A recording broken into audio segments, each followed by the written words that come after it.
मंदिरों के चंदे के चोरी के पैसे से विधायक और सांसद और राघव चड्ढा जैसे लोगों को खरीद तो लग गया है, लेकिन सड़कों पर लाखों युवाओं का ये हुजूम जंतर मंतर पर है। इनके जोश और जज्बे को ये लोग नहीं खरीद सकते, ये ग्राहक नहीं खरीद सकते, बिल्कुल नहीं।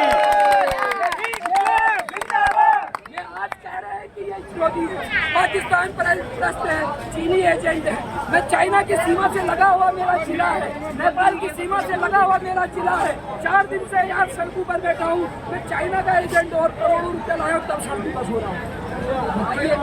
ये युवा जो अपनी जेब पॉकेट मनी से यहाँ पहुँचे, किसी ने अपने बाप को नहीं बताया, किसी ने अपने घर में नहीं बताया है, घर से कि कहीं पिताजी रोक लेना, यही क्रांति है, यही क्रांति की पहली मिसाल है। हम लोकतांत्रिक और संवैधानिक तरीके से आंदोलन कर रहे हैं और ये संसद मार्च भी लोकतांत्रिक और संवैधानिक तरीके से ही होगा, क्योंकि हम गांधी के देश में रहते हैं। हम भूख हड़ताल के जरिए अपनी बात बनाना भी जानते हैं, और जब ये लाठी चार्ज करेंगे तो हम ये सरकार अपने वालों से एक लाठी या 10 लाठियाँ या वाटर कैनन की बौछार से डर मत जाइए, क्योंकि आप मीलों चलकर यहाँ पहुँचे हैं। नहीं डरेंगे, नहीं डरेंगे, नहीं डरेंगे, नहीं डरेंगे। और जो हमारे सीआरपीएफ के जवान लगे हैं, इनसे भी कहना चाहते हैं, ये लड़ाई आपके बच्चों की भी लड़ाई है। कल आपका बच्चा भी पटवारी का पेपर भरेगा, नीट का पेपर भरेगा, जेई का पेपर भरेगा। केवल हम अपने बच्चों के लिए, अपने लिए नहीं लड़ रहे हैं। इसलिए सरकार के नुमाइंदों से कहना चाहते हैं, खाली करो सियासत, अब जनता की बारी है। और प्रशासन से भी कहना चाहते हैं, लाठी डंडा वाटर कैनन छोड़िए और आइए हमारे साथ आंदोलन का हिस्सा बनिए।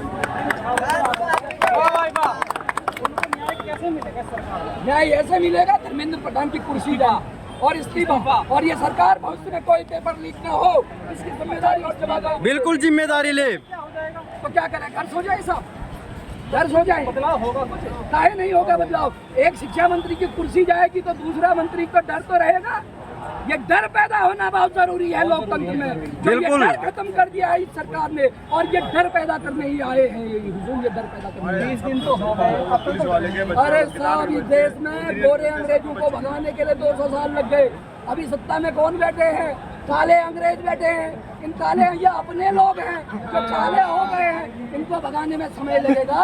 कुछ अंध भक्तों के, गोबर भक्तों के दिमाग के जान तक खुलने में टाइम लगेगा, लेकिन ये सरकार निस्ते नाबूद होगी और लोकतांत्रिक तरीके से होगी। हम ये कहना चाहते हैं। अंध भक्तों को तो जब तक समझ में नहीं आएगी, जब तक उनके ऊपर नहीं आएगी।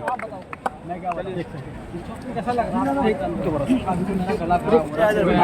पानी पी तो भाई ये पसीना जो है सूखना नहीं चाहिए हमारा। हम पता नहीं भाई कहाँ से आए हैं, कहाँ से लोग हैं, बहुत दूर दूर से लोग हैं, हिंदू मुसलमान सिख ईसाई जो धर्म के लोग हैं ना। मुस्लिम के नाम पर वोट, मैं मुसलमान हूँ भाई। जय श्री राम, जय श्री राम, जय श्री राम, जय श्री राम। मेरे सरदार दोस्त हैं, वाल्मीकि दोस्त। मैं बिहार में चुनाव हुआ, बीजेपी जीत गई। बंगाल में हुआ, बीजेपी जीत गई। दिल्ली में हुआ, चोरी से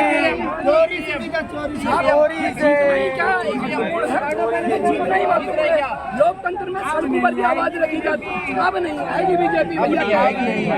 जीतना महत्वपूर्ण नहीं है, जीतकर आप गरीबों के पक्ष में कितनी नीतियां बना रहे हैं ये महत्वपूर्ण है। आप जीत जाएंगे, जीतते रहिए। गरीबों को तो 5 किलो राशन मिल रहा है भाई साहब। वो कैसा मिल रहा है आपको पता है? लाइन लगा के प्लास्टिक वाला। आप क्या चाह रहे हैं साहब? गरीब तक जब आवाज जाएगी ना साहब, तो ये 5 किलो राशन तो नहीं बिकेगी। आप ये कहना चाह रहे हैं कि 5 किलो राशन मेरा कब बिक रहा है? गरीब इस देश में क्रांति ला सकता है तो वो है सर्वहारा वर्ग। और गरीब को जब इस बात का एहसास होगा कि 5 किलो राशन के चक्कर में हमारे बच्चों के भविष्य को अंधकार